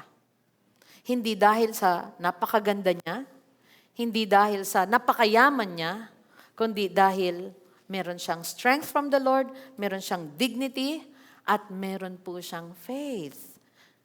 Meron siyang hard work. Faith na may hard work. It gives confidence for the future. At tulad po ng nabanggit ko kanina, bawat pamilya, bawat mommy, no, iniisip niya lagi yung kanyang finances. Hindi mawawala po yun. Iniisip ng isang mommy ang finances. Why? Kasi gusto niya makakapag-provide siya sa kanyang pamilya. Gusto niya may maluluto siyang masarap na ulam para sa kanyang pamilya. Education, health, future of children. Tapos meron pang global uncertainty. Pero what gives us confidence? At kahit sa mga gentlemen, these things ay iniisip natin madalas. Yung faith po natin, pag hindi lumalakas, fear will knock and fear will enter. Kaya nga po sabi natin kanina, we keep on rehearsing and repeating, the Word of God, His promises, para kahit kumatok ang takot ay hindi ito makapasok. Faith gives confidence for the future. Let's read Philippians 4:6-7. Ano po yung mga fears and anxiety natin? Sabi, do not be anxious about anything. Huwag daw mag-alala sa anumang bagay. Like I've said, kakatok po ang takot, ang kaba. Kaya sabi ni David, when I am afraid, I put my trust in you. So do not be anxious about anything. Feed your faith. Be faithful in prayer.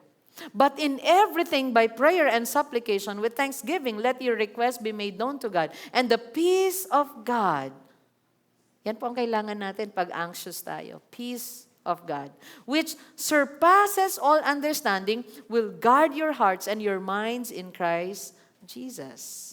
Lahat po ng nagtitiwala sa Panginoon, yes, may takot ka, pero may confidence ka. At sabi ko, yan po yung hindi maunawaan ng mundo. Na kahit na may pagsubok ka, minsan napapalibutan ka ng mga challenges sa buhay, pero napapansin nila, bakit may stability ka? Bakit may tibay ka? May tapang ka? You continue in life. Why? Because you have faith in God. Can I hear amen? Napakaiba, sobrang kakaiba po ng buhay natin noon.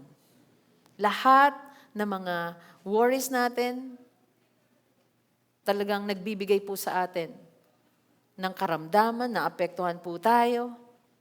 Pero ngayon, kahit na anong pagsubok, our faith is anchored in the Lord. And that gives you peace and confidence for the future. Proverbs 31:25, balikan po natin, strength and dignity are her clothing, and she laughs at the time to come. Ibig sabihin, hindi siya nangangamba para sa kinabukasan dahil meron siyang pananampalataya at pagtitiwala sa Panginoon. Women, madalas po nating iniisip at nag-aalala talaga tayo kapag kaunti na lang. Napansin niyo po ba yun? Pag kaunti na lang, tumataas yung worry level natin. At minsan naipapasa natin yun sa asawa natin. At si asawa, damang-dama niya. Pero ang sasabihin lang niya, di ba, nag-provide si Lord noon, He will provide again. Nandyan sila, kalmado pa rin. Amen po ba? And it's good to have husbands na kapag ang taas ng worry level mo, ang taas naman ng hope level nila. Palapakan natin ng Lord. Okay? She loves at the time to come. Kapag meron tayong lakas mula sa Panginoon, meron tayong pananampalataya sa Kanya, it gives us confidence for the future. So ang buhay ay merong pagsubok. Part ng buhay ang pagsubok. Pero we are encouraged to trust God, to put our faith in Him, to continue working sa kaya nating magawa so we can laugh at the time to come. Okay? May kakayahan ka pang magtrabaho, mag-ipon, nasa season of harvest ka, do it. So you can laugh at the days to come. Pag dumating na sinubok ka ng Lord, then continue to put your faith in the Lord and continue to laugh at the days to come. And sometimes you need to laugh at yourself. Don't take things too seriously. Amen? Let's go to the example of Jochebed. Who is Jochebed?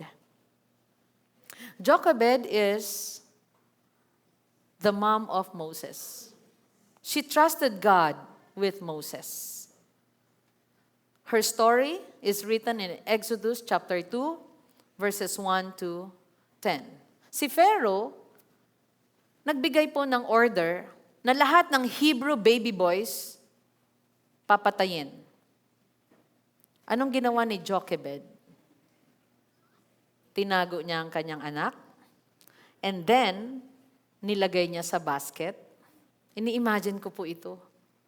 Try to imagine a baby boy, or sabi nating magto 2 years old, which is sakto po, yung edad ni baby amo ngayon. Magtuto na siya in 3 months. At yung kanyang sweetness, yung kanyang words, yung kanyang ngiti, so pure and innocent. Minsan hindi. Dahil sa sinful nature. Okay? May pang-aasar na rin siya. Pero cute pa rin. And then ilalagay mo sa basket, ipapaanod mo sa river. Oh my. Siguro, parang over my dead body na lang. Siguro babawiin ko yung anak ko, magbunuan na lang kami ng sundalo. Sige, patay kong patay, parang ganon. Pero of course, with God's guidance, nagawa po niya yon. Nakakatakot po yung sitwasyon na yon. Ang hirap mailagay doon. Pero isipin mo, parang nilalagay lang niya sa basket, nagtitiwala siya, Lord, ilalagay ko na tong anak ko sa basket. In few seconds, minutes, hindi ko na siya makikita. Unti-unting mawawala na siya sa paningin ko.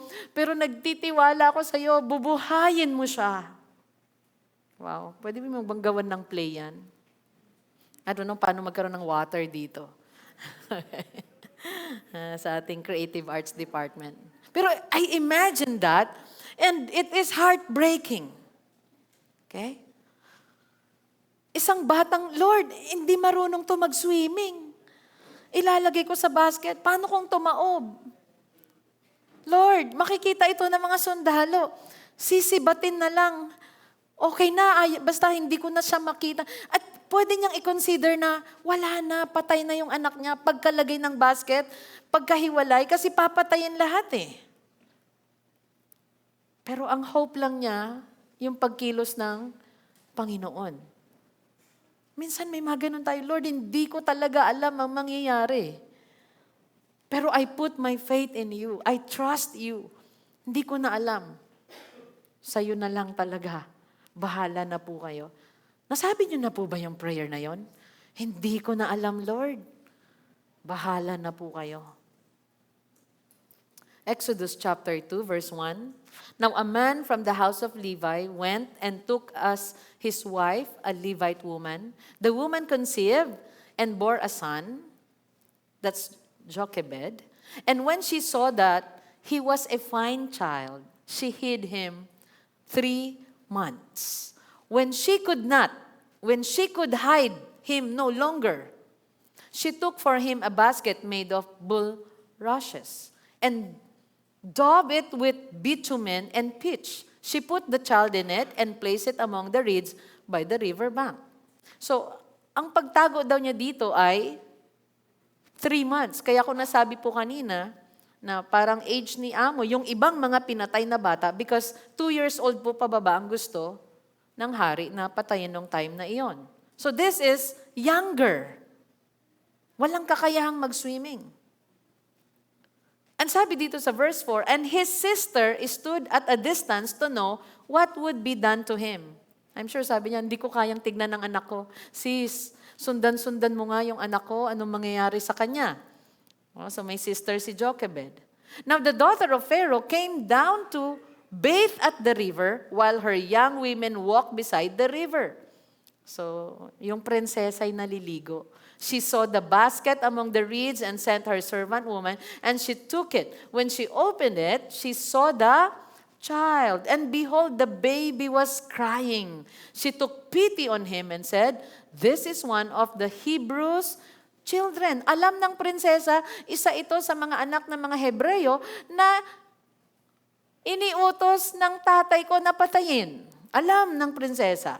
Pero anong ginawa niya? Verse 7, sa kanina, she took pity. Sa verse 7, then his sister said to Pharaoh's daughter, "Shall I go and call you a nurse from the Hebrew women to nurse the child for you?" Lumapit yung kapatid na babae daw. Ano, kukuha ba ako ng Hebrew women to nurse the child for you? Women, ah. And Pharaoh's daughter said to her, "Go." So the girl went and called who? The child's mother. Inari ng prinsesang anak niya, pero ang kinuhang tagapag-alaga ay yung tunay na nanay. Inisip ko, kinaya niya yon kaysa mamatay ang anak niya. Aalagaan niya na maaaring hindi siya kilalang nanay, pero buhay ang anak niya. Sipin nyo nung nilalagay sa basket, like I've said, "Hindi ko alam, Lord, bahala ka na." Niligtas po siya ng Panginoon. And Pharaoh's daughter, verse 9, said to her, "Take this child away and nurse him for me, and I will give you your wages." Binayaran pa po yung tunay na nanay para alagaan yung anak. So the woman took the child and nursed him. When the child grew older, she brought him to Pharaoh's daughter, and he became her son. Hindi niya naging anak po, pero inalagaan niya. She named him Moses because she said, "I drew him out of water." Si Jochebed, nakita po niya yung protection ng Panginoon sa kanya at ng anak niya. Sa papaanong paraan, binigay niya ang tiwala at pananampalataya niya sa Panginoon. Yung future ng anak niya sa Lord. Moms, minsan nag-aalala tayo sa future ng ating mga anak. Minsan di natin alam paano sila paaralin, paano pa i-provide ang needs nila. But always remember this, put your faith in the Lord. It gives you confidence for the future. You can laugh at the days to come. Palapakan natin ang Panginoon. Isang tabi natin yung isipin na, anong dadatnan nilang mundo? Anong gagawin ng anak ko? Ano kaya mangyayari sa kanya? No. Palitan natin ng faith. The Lord will make them mighty in the land. The Lord will make them flourish. The Lord will bless them. The Lord will protect them. Because God is God of generations. Siya ang Diyos ng mga generation na pinanganak noong 1930s, 50s, 1960s, 1970s. Okay? At alam nyo naman, sa mga kabataan ngayon, puro nasa 2000 na kayo. Alright? Kami mga nasa 19. Okay? Pero siya yung Diyos na nangalaga sa magulang natin, sa mga ancestors natin. At parents today, the Lord Himself will protect and provide for our children. Put our faith in Him. Yung mga anak natin sa Kids Church, yung mga apo natin na naroon, at yung mga future pa nating mga anak, aalagaan, pagpapalain sila ng Panginoon. Amen. And moms, we don't need to know everything about tomorrow. God is already there. We don't need to know everything about tomorrow. Put our faith in God. And last, number 4, a godly life leaves a lasting legacy. At ito po yung tanong ko, anong klaseng legacy ang gusto po natin na ipamana at iwan sa ating pamilya, sa ating mga anak, sa ating spiritual family? Ano po? 2 Timothy chapter 1, verse 5. May mga pangalan po ditong nabanggit at ang ganda po ng legacy na iniwan nila. I am reminded of your sincere faith, a faith that dwelt first in your grandmother, Lois. At alam nyo, sa Tagalog po, ang Lois ay Luisa. Meron tayong Luisa dito. Yes, Maria Luisa, Sister Lois. Grandmother Lois and your mother Eunice. And now I am sure dwells in you as well.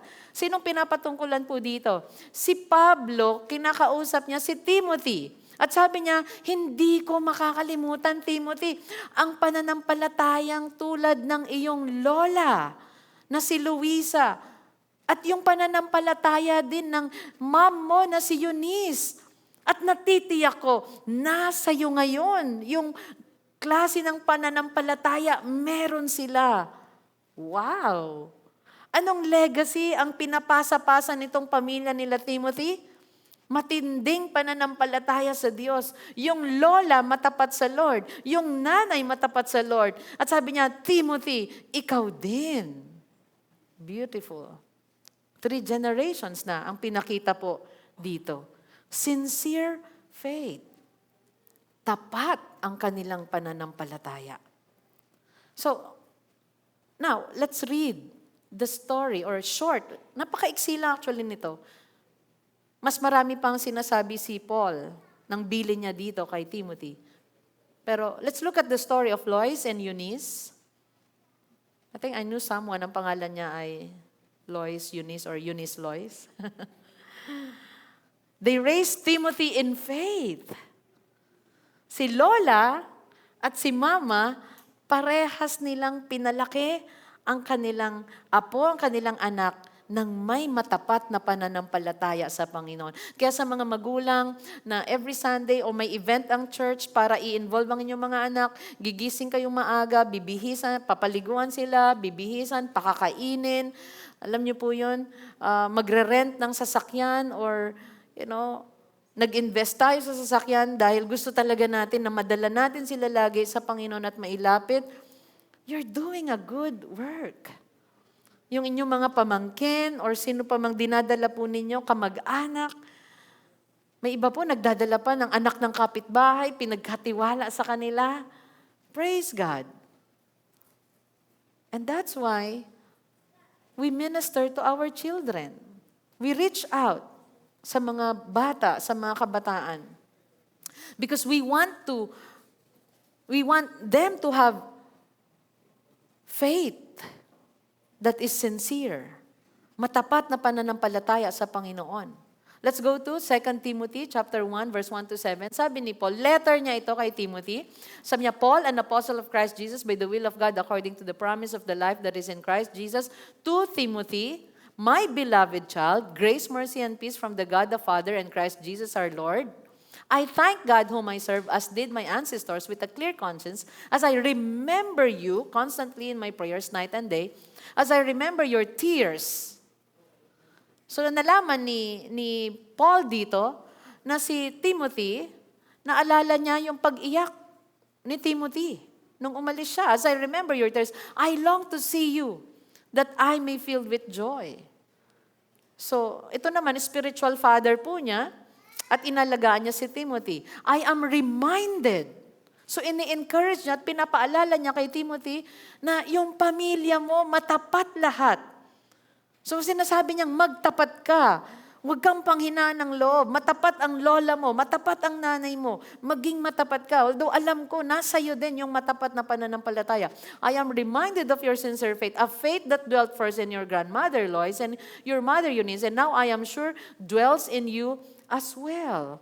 Dahil ano na po yung next ni Paul? Sabi niya, for this reason, I remind you to fan into flame the gift of God which is in you through the laying on of my hands. For God gave us a spirit, not of fear, but of power and love and self-control. So ini-encourage niya si Timothy na meron kang espiritu mula sa Diyos at hindi ito yung kaduwagan. Meron kang espiritu ng kapangyarihan, ng pag-ibig, ng self-discipline, ng self-control. Maging matapat ka. Amen po ba? Sa mga may lolo, lola na nauna sa pananampalataya, or may magulang ka ngayon na tapat sa Lord, then be like them. And parents, ngayon pa lang, ang ating mga anak, i-build na natin ang kanilang faith. Huwag po natin kaliligtaan. Turuan silang magtiwala sa Diyos, kilalanin ang Panginoong Yesus, manalangin araw-araw. Dalhin sila sa simbahan, hindi lang sa paaralan, pasyalan. May bagong nababanggit ngayon si Amo. Sabi niya, Dad, let's go, SM. Sabi ko, oh no. Basta may nakita siyang napakaliwanag, SM. Kagabi sabi namin, we will go to church. Sabi niya, no, SM. No, church. We have to go to church. Okay? Dalhin po natin sila sa sambahan. Hindi lang sa mga pasyalan. Amen. Yan po ay godly legacy na ibibigay po natin sa kanila. I'm sure, tsinaga ni Lola Lois at Mama Eunice si Timothy. Kasi nung nakilala ni Paul, si Timothy talagang kahanga-hanga. Kaya nga po siya nakasama sa ministry. Kaya, let us bring our children to the Lord. Never underestimate your spiritual influence. Sa mga tita, aunties, ate, ikaw yung tagapangalaga sa iyong kapatid. Yung maliliit na bagay na ginagawa mong kabutihan sa iyong mga pamangkin at yung mga pagtuturo natin sa ating anak, believe me, hindi po nila makakalimutan yun. Sabi ng kawikaan, di ba? Train up a child in the way he should go. And when they are, or train up the children in the way they should go. And when they are old, they will not depart from it. Hindi nila po yun makakalimutan.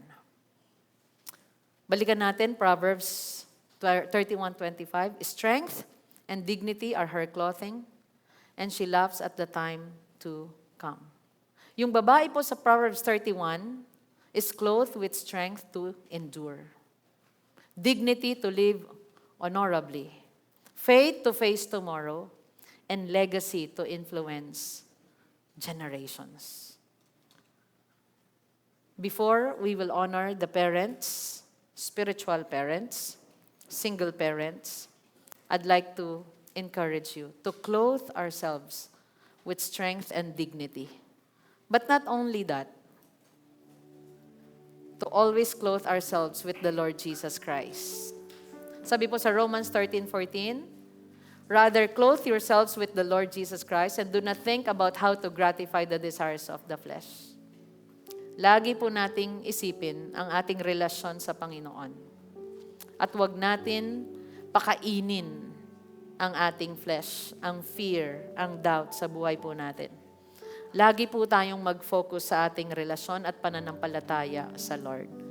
And sa lahat po ng mga nakikinig or even, if you have invites, you know that you need the Lord Jesus Christ.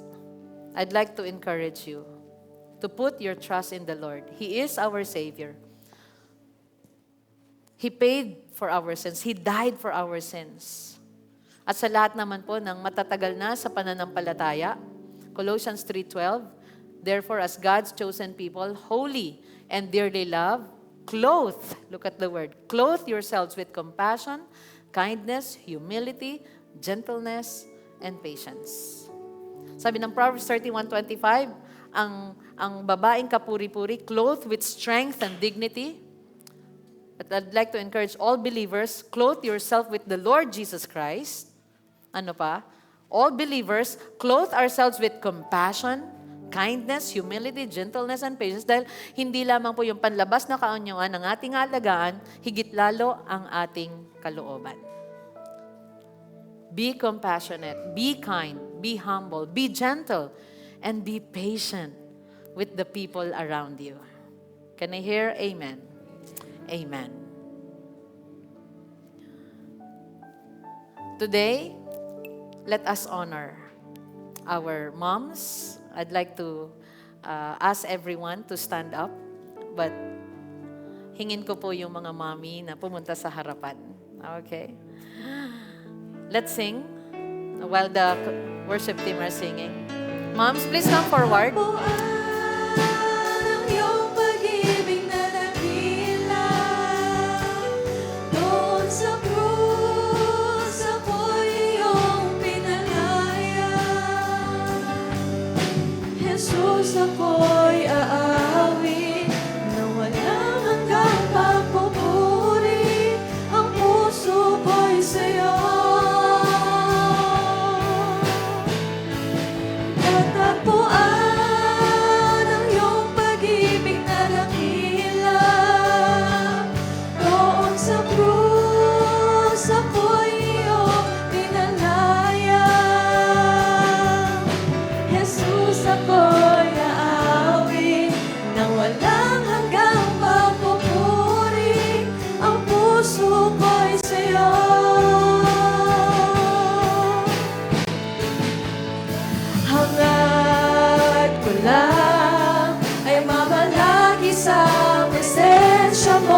before we pray for them, I'd like also to honor our spiritual moms, like Sister Apple, our spiritual moms, Teacher Jamie, Teacher Zai.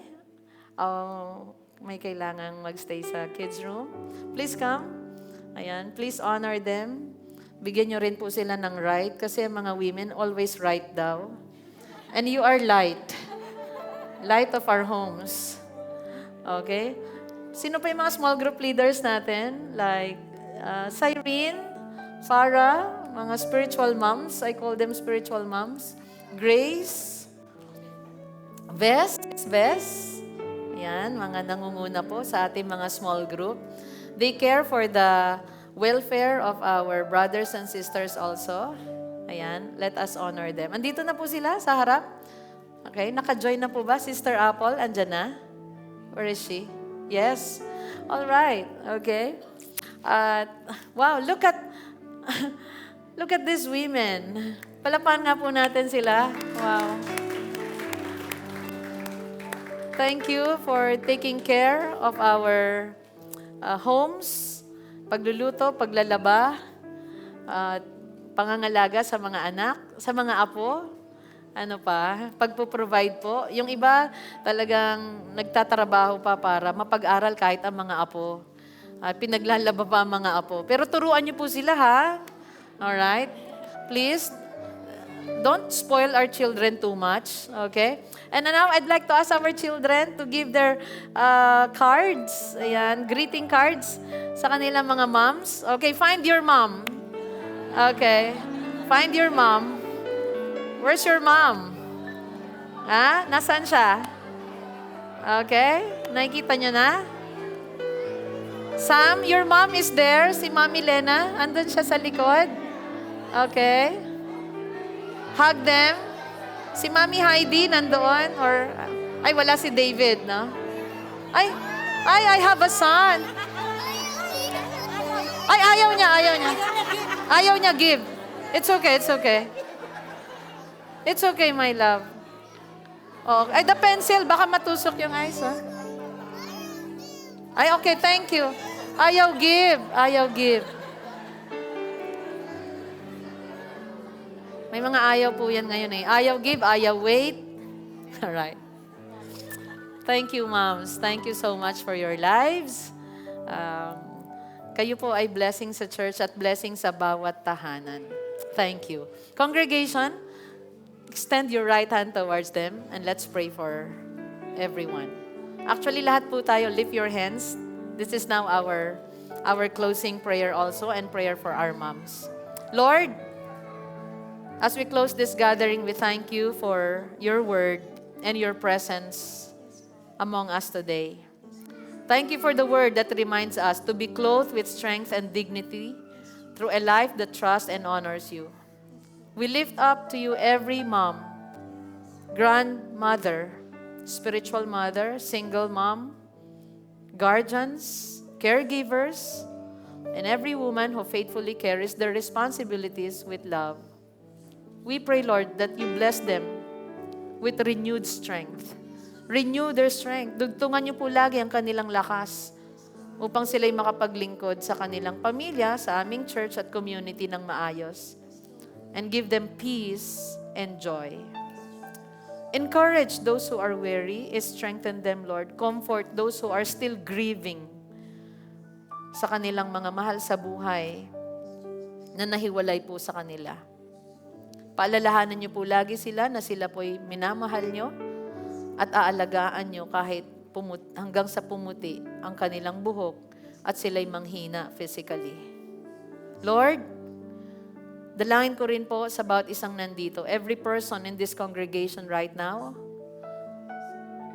our dads, our young people, our children, our young adults and professionals, help us to walk in faith in godly character. Help us to trust in you in uncertain times. Dahil may mga bagay po na hindi kami maunawaan. Yet, Lord, we put our faith in you. Sa mga may karamdaman, Lord, sa iyo kami umaasa ng kagalingan at provision, Panginoon. Thank you. At isa pang dalangin po namin, help us to leave a legacy that points others to you, Lord Jesus Christ. May our lives be marked by compassion, wisdom, humility, and unwavering faith. Thank you so much, Lord, sa lahat, Panginoon, ng ginagawa niyo sa aming buhay at sa kapangyarihan mo na bumabalot sa amin upang marami po kaming magawa sa family, sa church, sa community. Lahat ng meron kami, we will use it to be a blessing to others, Lord, throughout this week. Sustain us, Lord, by your grace. Holy Spirit, lead us. And I pray your peace remain in our hearts. We give you all the glory, the honor, and the praise. In the mighty name of Jesus we pray. Everyone say, palapan po natin ang Panginoon. Remain standing, moms. Okay, let's take a group photo and then the congregation will join us. Okay. Sige po. Sige. Si Nicole is my mom, alright?